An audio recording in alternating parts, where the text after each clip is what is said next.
Did you know that college students and other young adults can experience a stroke?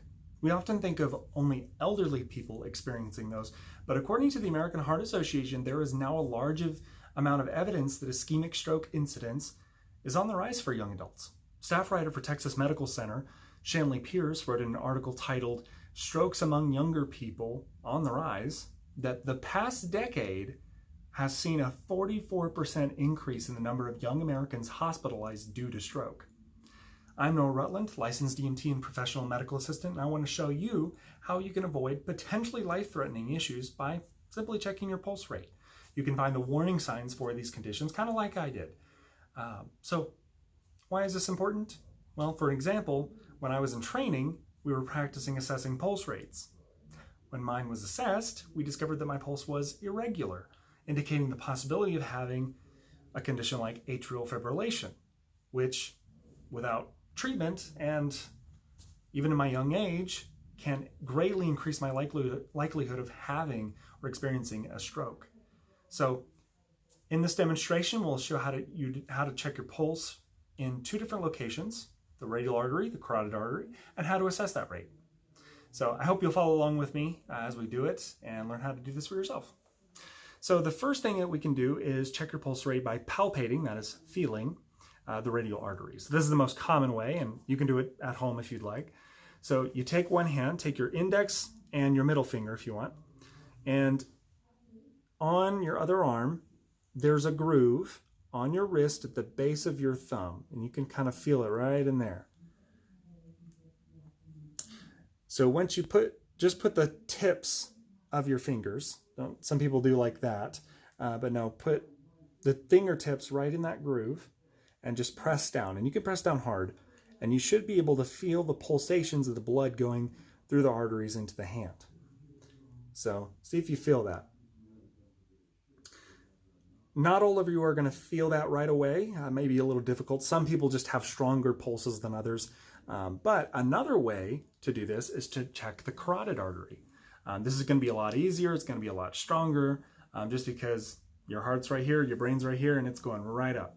So to do that, you tilt your chin up, okay? Take those same two fingers and find your windpipe right in the middle here.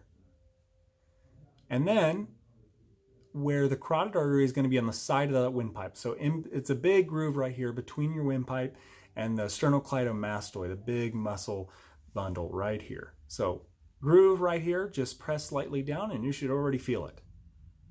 So right in there.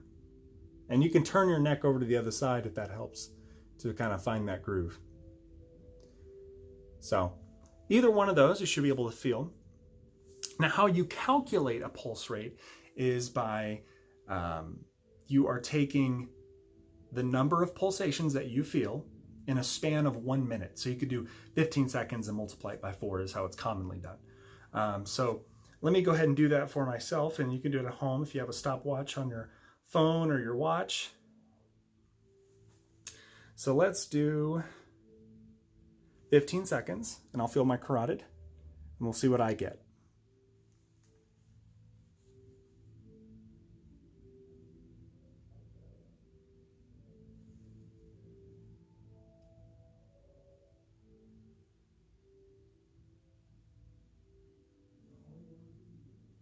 Okay, so I got about 25 beats in those 15 seconds, so 100 beats per minute was my pulse rate. And that's probably because I'm doing a speech right now. So that's how you calculate it, pretty simple. So now we've gone over how to check your pulse rate, both radial and the carotid, and how to calculate that rate, but you also need to know how to assess those pulse rates. What's normal, what's too slow, what's too high, that kind of a thing. So a normal pulse rate a resting pulse rate for an healthy adult should range between about 60 to 100 beats per minute.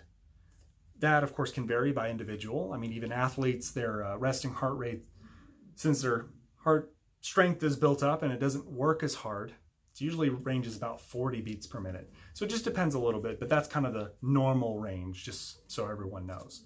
Another thing that we need to assess is the rhythm and the quality as well. So the rhythm is kind of, you should feel a pulse, pulse, pulse, pulse, pulse, or something like that. It's fairly consistent. But if there's an abnormality in the rhythm, then that could be some problem with one of the chambers of the heart, like AFib. So if it's going boom, boom, boom, boom, or boom, boom, boom, boom, boom, you know, some weird abnormal rhythm, then that could be a problem as well. Quality, that depends a little bit, mostly in emergencies. If it's really strong or really weak, that could also be a problem. So it should be, you can feel it, okay, it's got a normal rhythm, and the rate, 60, maybe 40 to 100 beats per minute. That's kind of a normal. Anything outside of those boundaries, you might want to contact your medical provider and see what they think about it. So so that's kind of how to check to see if you're alive. So again, radial artery right in the groove right here, carotid artery right here, and you can calculate it, 15 seconds multiplied by 4, the number of pulsations, and that's your beats per minute, basically. So now I mentioned that I had an irregular pulse at the beginning.